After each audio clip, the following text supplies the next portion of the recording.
దశాబ్దాల చరిత్ర కలిగిన కాంగ్రెస్ పార్టీ సొంత కార్యాలయం కట్టుకోవడానికి ఇన్నేళ్లు పట్టిందంటే తమ పార్టీ ప్రజల కోసం ఎంత నిస్వార్థంగా పనిచేస్తుందో అర్థం చేసుకోవాలన్నారు తెలంగాణ ముఖ్యమంత్రి రేవంత్ రెడ్డి.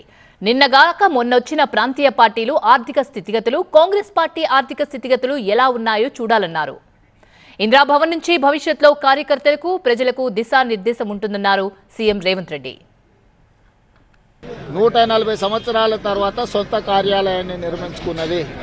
మీరు ఇన్ని సంవత్సరాలు దేశాన్ని నడిపిన కాంగ్రెస్ పార్టీ ఇప్పుడు సొంత కార్యాలయాన్ని కట్టుకున్నదంటే ఎంత నిస్వార్థంగా కాంగ్రెస్ పార్టీ ఇన్ని రోజులు ప్రజలకు సేవలు అందించిందో చూడండి.